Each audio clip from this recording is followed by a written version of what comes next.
दिल्ली के मुखर्जी नगर में आज कांग्रेस पार्टी की तरफ से रैली निकाली जानी थी, लेकिन दिल्ली पुलिस की तरफ से परमिशन नहीं दी गई। इसी वजह से यहाँ जो कांग्रेस के नेता हैं वो इकट्ठे हुए हैं, क्योंकि इनको कई जगह से आज रैली को गुजारना था।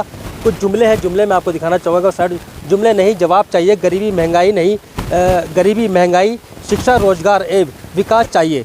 इसको लेकर आज दिल्ली के मुखर्जी नगर से रैली निकाली थी, लेकिन इस रैली की जो परमिशन थी वो दिल्ली पुलिस की तरफ से रद्द कर दी गई।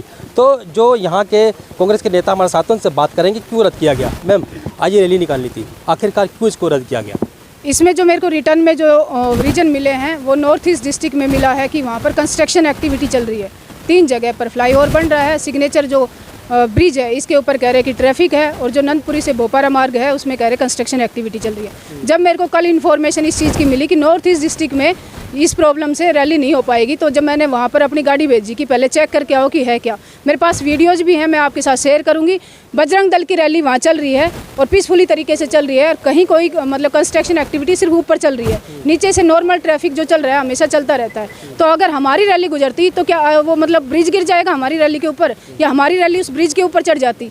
तो जब और गाड़ियाँ जा सकती हैं, किसी की रैली निकल सकती है, तो मेरी रैली क्यों नहीं निकल सकती? इसका मतलब ये है कि लोकतंत्र में जो अपोजिशन की पार्टी है या मेनली जो कांग्रेस है, जो इनको टक्कर देने लायक है, उनकी आवाज़ को दबाया जा रहा है। और जो नए कैंडिडेट हैं जो इसमें इलेक्शन में जो आना चाहते हैं, क्योंकि जो पुराने नेता हैं उनको तो ईडी सीबीआई का डर दिखा के डरा दिया गया है, कोई बाहर नहीं निकलना चाहता है। अब हम जैसा यूथ है, हमारे पीछे क्या ईडी सीबीआई करेगी? स्टूडेंट के पास तो कुछ होता नहीं है, तो हमारा ये कुछ बिगाड़ नहीं सकते, इसलिए हमें उस तरीके से परमिशन ना देके हमें लोगों से भी दूर करे ताकि हम अपनी बात नहीं रख सके। अच्छा, मुखर्जी नगर का इलाका ही क्यों चुना आपने रैली निकालने के लिए? मुखर्जी नगर का इलाका इसलिए चुना क्योंकि यहाँ इलाके में मेरे को रहते हुए 10-12 साल हो गए। मैंने यहाँ सिविल सर्विस की तैयारी करी, दिल्ली यूनिवर्सिटी से मैं लो पास आउट हूँ, और यहाँ सिविल सर्विस की तैयारी करते हुए मैंने महसूस किया कि हिंदी मीडियम जो है उसके साथ कितनी मतलब ज़्यादती हो रही है। हिंदी मीडियम का तो सिलेक्शन हो ही नहीं रहा है, 1% के आसपास भी सिलेक्शन नहीं है हिंदी मीडियम का। आप देखोगे कि यूपीएससी का एग्ज़ाम कहते हैं कि ट्रांसपेरेंसी और उसके ऑनेस्टी के साथ होता है, बिल्कुल भी उसमें ऑनेस्टी नहीं है। मेंस के आंसर कॉपियाँ नहीं दिखाई जाती है। क्यों नहीं दिखाई जाती? अगर आप ट्रांसपेरेंट हो तो आंसर प्री के आंसर जो आंसर की है वो 1 साल बाद आती है, जब आपका प्रोसेस पूरा हो जाता है पूरा, उसके बाद आती है। पहले क्यों नहीं देते? जब पीसीएस देते हैं तो उसके बाद बहुत सारे बच्चों को कोविड के दौरान एग्ज़ाम देने से रोका गया। डिफरेंट टाइप की हर जैसे एसएससी के हैं, हर साल पेपर आउट हो जाता है, समय पर वैकेंसी नहीं आती है।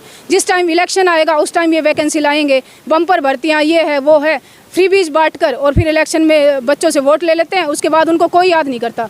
तो मैं चाहती हूँ कि अगर मैं यहाँ से प्रतिनिधि बन के जाऊँ तो गुड गवर्नेंस जो यहाँ से एक डेमोक्रेसी का जो सेकंड पिलर यहाँ से स्टार्ट होता है उसको सही करवाने की कोशिश करूँ, और बच्चों के लिए रोजगार के अवसर बढ़वाने की कोशिश करूँ, और ये जो फेयर एग्ज़ाम का जो प्रोसेस है उसको फेयर बनाने की कोशिश करूँ, ट्रांसपेरेंट बनाने की कोशिश करूँ, ताकि हर गरीब बच्चा जो है वो अपनी मेहनत के दम पर वहाँ पहुँच सके। लोकसभा की तैयारी आपकी चल रही है, अभी कितनी तैयारी हो चुकी है, क्या है, किस तरह से लड़ेंगे, कैसे लोगों को जीतते हैं? अगर आप यहाँ से तो कैसे लोगों की हेल्प करेंगे? मैं अगर यहाँ से जीतती हूँ तो गुड गवर्नेंस का जो मॉडल है, जैसे कांग्रेस पार्टी ने पहले भी बहुत जगह इतने साल में देश को एक ऊंचाई तक पहुँचाया, उसके अनुसार हम लोग काम करेंगे। और जो प्रतिनिधि और जनता के बीच का जो गैप है, आप आजकल आप देखते हो कि लोग मिलते नहीं हैं। जब भी लोग मिलने जाते हैं तो प्रतिनिधि जो मिलते नहीं है, राजा बादशाह की तरह बिहेव करते हैं।